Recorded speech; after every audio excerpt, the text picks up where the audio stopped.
30-second board. These are the hot topics heading into playoff 2 this weekend. Well, we know what's on the line now. Not only $5.5 million, but the brand new trophies that we got to unveil during the press conference Friday before Charlotte. It's a little symbolic. They've got a globe because that's so many riders from so many different countries coming here to compete. And in the 4 pillars surrounding that, that is the 2 series, Supercross and Motocross, coming together. And the other 2 layers are, of course, the riders and the teams and OEMs also supporting this championship. So pretty cool. People actually gasped a bit when the white cloth was lifted off these trophies. Yeah, they were beautiful. I thought it was a great way to kind of kick off the press conference and show these riders what they would be chasing outside of that $5.5 million. And yeah, that would be a beautiful trophy to have on your mantelpiece one day. And speaking of a rider who already has a trophy that looks similar to that is Hayden Deegan. And he came out swinging this weekend. Now, this is a rider, he didn't do a lot of winning down the stretch, right? He won the title with 3 motos to go, but it wasn't the dominating style that he had early on. I think he put a rest to all of that. He swept both motos. He came from the back, passing riders on his way, really without a lot of trouble. And that's the scary thing for the rest of these riders. It looked kind of easy for him. So I don't know where we go from here, Weech. He looked almost unbeatable on a 250 this weekend. Yeah, there were like 3 laps in the beginning of the first moto where I said, well, maybe this is going to be different. Nope, it's not going to be different. In fact, if anything, it was more of the same, just at a higher level. And we had some hype for RJ Hampshire versus Deegan. And in the most symbolic way, RJ goes down in a rhythm while Deegan's doing a quad that no one else is doing. So better luck this weekend, guys. Maybe someone can turn the tables, but he certainly served notice with that. But there was probably one other 250 rider who could leave this weekend with his head held high. And that's finally the emergence of Julien Beaumer, who has shown great talent, great potential. He's got the Red Bull KTM ride, but we have not seen a breakout result until now. That was phenomenal. Yeah, this really came out of nowhere. I think everybody seemed to be surprised, but Julien Beaumer himself. He was very stoked on the podium, almost like he knew this was coming. It was like a movie he had seen before. But I think for everybody else, bravo, incredible performance. Him pulling that 5-second lead in Moto 1 was incredible, and then he backed it up.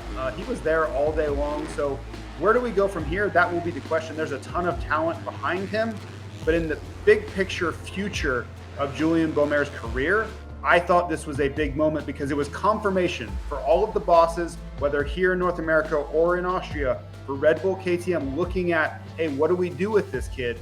I think now they know. Now, also a neat byproduct, by the way, of having a playoff race in NASCAR country. I mean, literally, Charlotte Motor Speedway, the ZMAX Dragway is part of that complex. You could see it off in the distance. Is that we had a lot of NASCAR drivers come and visit, and then also the SMX racers were going to visit them. So we saw Jordan Smith, who is a North Carolina native, got to take a tour of the Stuart Haas NASCAR race shop. And then even better, Ryder DeFrancesco and Cody Schock actually got their hands dirty. They got to do pit stops at RFK Racing. That was really cool to see them involved. And then even deeper, things you didn't know happened. At one point, Clint Boyer, great NASCAR driver in his own right, now a broadcaster with Fox, he actually knocked on the door and was hanging out with Ricky Carmichael during our show, kind of an exchange of Supercross, Motocross, and NASCAR broadcasters. That was neat. I saw Ty Dillon stop by to say hi to RC as well. So a lot happening there.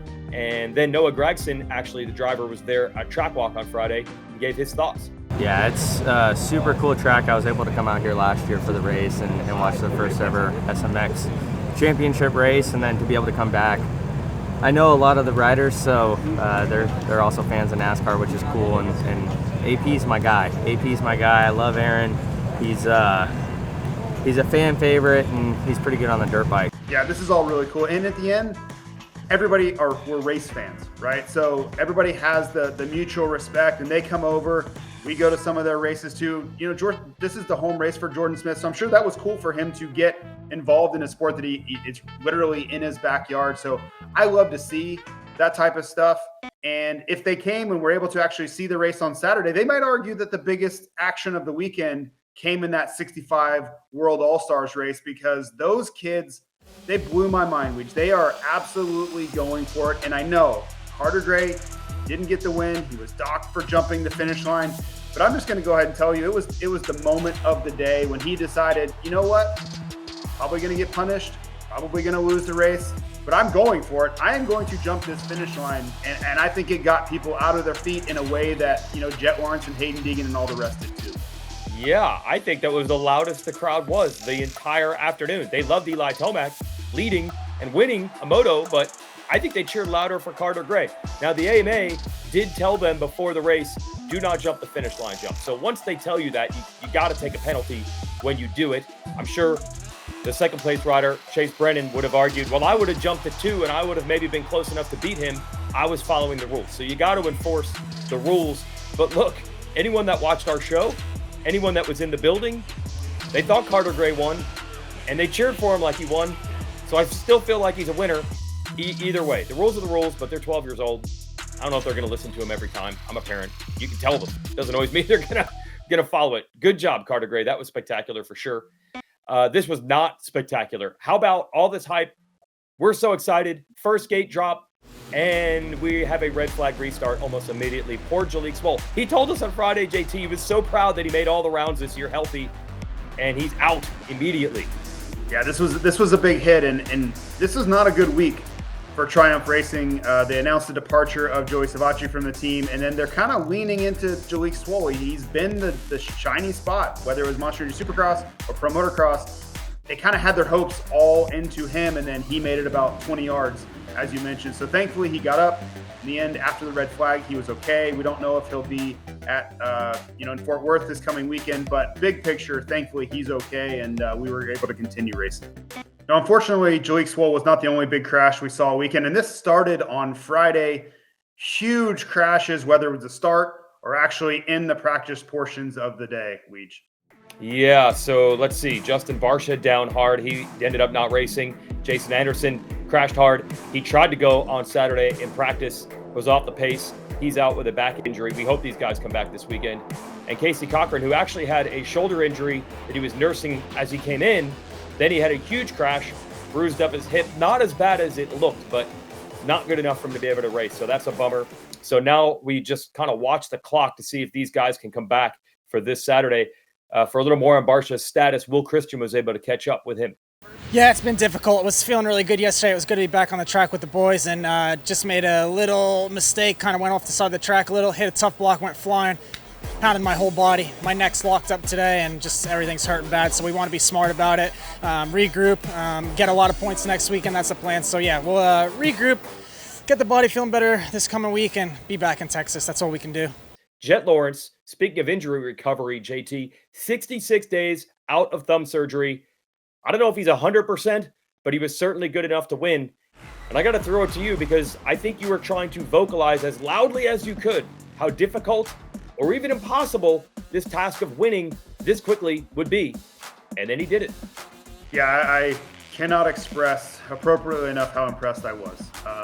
This guy to come back in this setting with Chase Sexton having that much momentum on this stage with so little time of riding. It was only 3 weeks on the motorcycle, and to do what he did, I think it just speaks to the greatness that we are witnessing. And I use that word very carefully, greatness, because I believe that's what this is. He should not have won. He should not have been able to do this. And that's the thing. In most every situation, a rider comes in, and we saw this. We saw Cooper Webb. We saw Eli Tomac both come back to Pro Motocross with much more time to prepare. They were nowhere close to this level. So for me, I look at things logically. I like to analyze and I say, well, yeah, Jett should be okay, but something that would mimic their performances in Pro Motocross. This was so far past that and so much of a higher level. It's scary to think of where he will be one day when everything's firing and he's his best self in his prime. I don't know if that's tomorrow or 3 years from now. This kid could rewrite every record we've ever seen. And I know what that means when I say it, but I'm saying it right now. I cannot disagree with you. I cannot. Look, as a rookie, he's the 450 motocross and supercross champion and the first ever SMX champion. And what's the one thing that could maybe derail that? Getting hurt. Now he's proven that he can bounce back from that. Now, there could be worse injuries. There could be longer layoffs, but he is checking every box, and he's only 21 years old. But on the other end, we do have to give a shout out to Eli Tomac, who we also had a lot of questions about throughout 2024, again coming into these playoffs. And let's not take anything away from that first moto win. And he kept Jett honest right to the end. Jett's future is bright, but Eli Tomac's not done. Yeah, both things can be true. This was an incredible performance from Eli Tomac. This was Eli getting back to being the Eli that we used to know and love, right? And we've seen flashes of it. St. Louis comes to mind. We know he still has it in him. The question is, can he harness that same level every single weekend? But when I look at these racetracks and I look at the way, just his demeanor, the confidence that he was showing us, even at the press conference, I left the press conference saying, that was a little bit of a different Eli, the way he was willing to answer questions. You could just see a pep in his step, and he showed that on the racetrack all weekend long. So it bodes very well for him, and you're exactly right. Jett's performance should not overshadow how great Eli was just because he didn't win the overall. This is the best Eli Tomac we've seen in a very long time. Now, that was all great news for Jett Lawrence and Eli Tomac. Let's go to the other extreme of sentiment and momentum and, dare I say it, confidence. Chase Sexton did not have the weekend he wanted, and we all knew that this would be a disaster if he's coming off a Pro Motocross Championship. He has all the momentum. He's won so many races in a row, and he really had everybody reeling, and he comes in and cannot beat either of those two. And I'm going to say especially Jett Lawrence in either moto.